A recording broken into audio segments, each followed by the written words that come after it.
Hey there friends, it's David Dee, this is PRM, and it's time for another video, and I'm going to go over my notes and thoughts from last night. It was the 7th Democratic debate, the last one before the early voting states start voting, so very important. It was held by CNN and the Des Moines Register, and just some thoughts on the moderators. Once again, what a joke. Cenk Uygur sent out a tweet, and it was basically, what he said in that tweet was, it was basically the moderators versus the candidates. It wasn't candidate versus candidate, it was the moderators versus candidates. Very, very strange and adversarial moderators. Very strange and very, biased questions that were framed from a right-wing perspective, per usual. It was horrible. It was just horrible. The moderators were hell-bent on just cutting off anybody at any time if they felt the candidate went a little bit too long. Very, very rude and very... I mean, like, the candidates held it together pretty well. I mean, at some point, someone should have just screamed, let them finish their point. Just a horrible structure, man. But anyways, I'm going to go over some of my notes, like I said.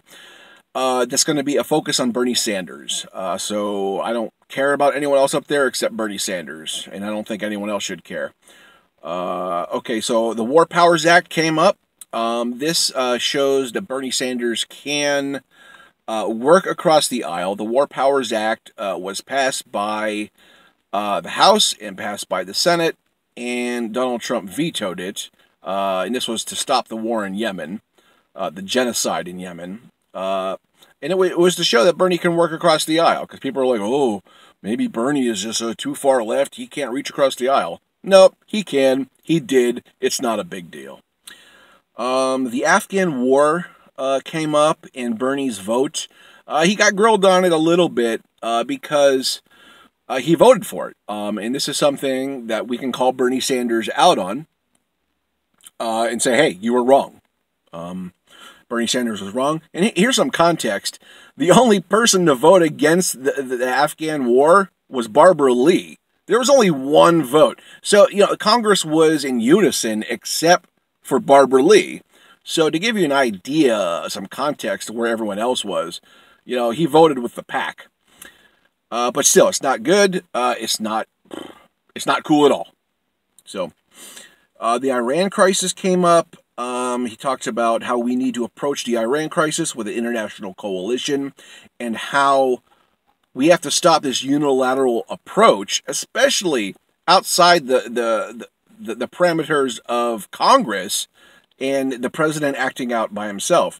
We need to rejoin the Iran deal and act with an international coalition. I firmly agree with this. The USMCA came up. Bernie Sanders talked about how he voted against it. He said, quote, we can do better. It will eliminate 100,000 jobs. He said that every environmental agency in the United States is against this USMCA, which is basically like NAFTA 2. The words climate change aren't mentioned in this even once. So Bernie has just said no, and I'm agreeable to this. NAFTA came up, because UMCA came up too.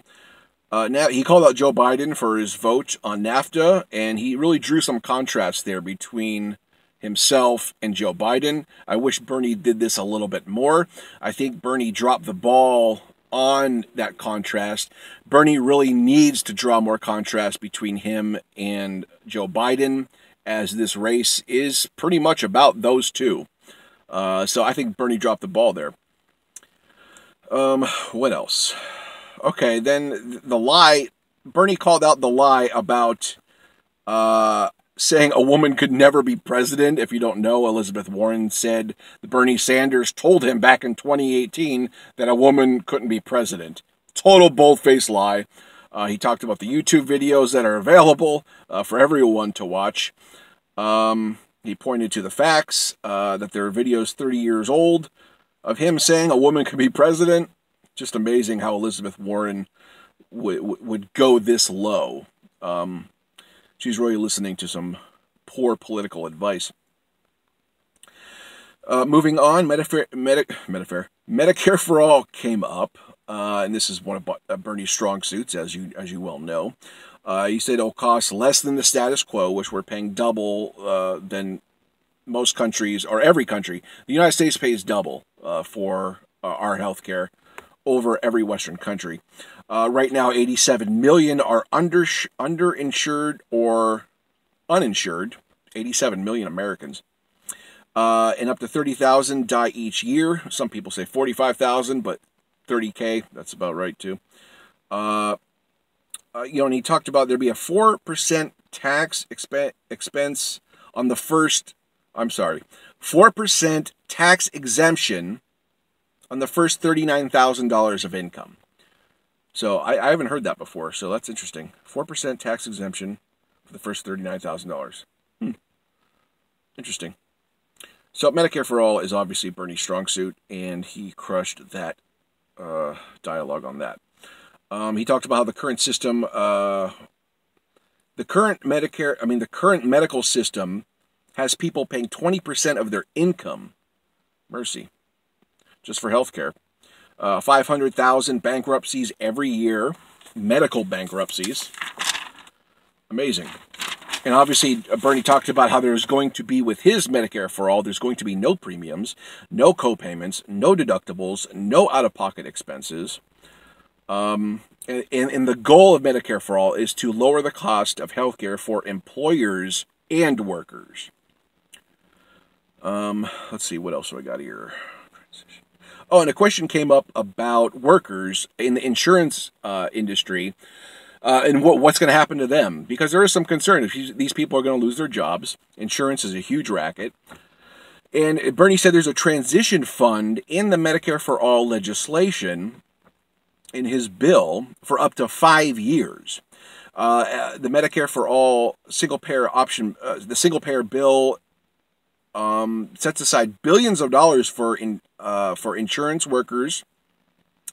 So these people will not be left behind. They have up to 5 years to find another job and have support for training, for just for any losses they sustain. So that isn't a problem with this 4-year rollout for Medicare for All. Childcare came up. Bernie's obviously for universal childcare, and he talked about that.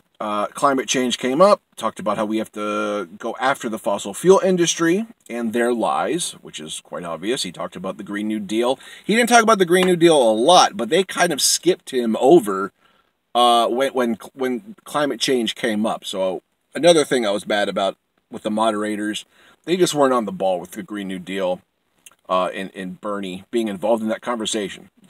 They totally left him out. I think that's pretty much all I got. I took a few other notes, but I'm not even going to go over it. I mean, no one matters up there except Bernie Sanders. We all know this.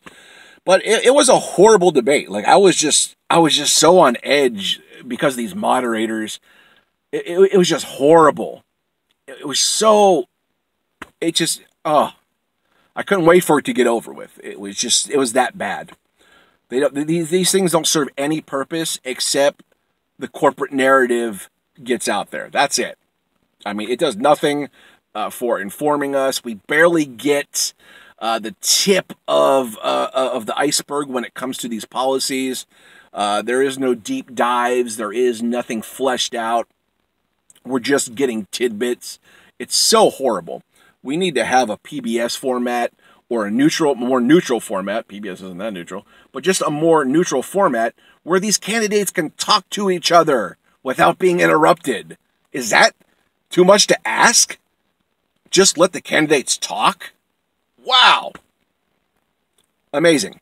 So, they're just horrible to watch. I absolutely loathe these debates. Just glad when they're over. Anyways, what did you think? Do you have any comments about anything Bernie went over or didn't go over with? Do you have any comments about the moderators, about CNN? Let me know down in the comments. Like, share, subscribe, click the bell, and I'll meet you down in the comments.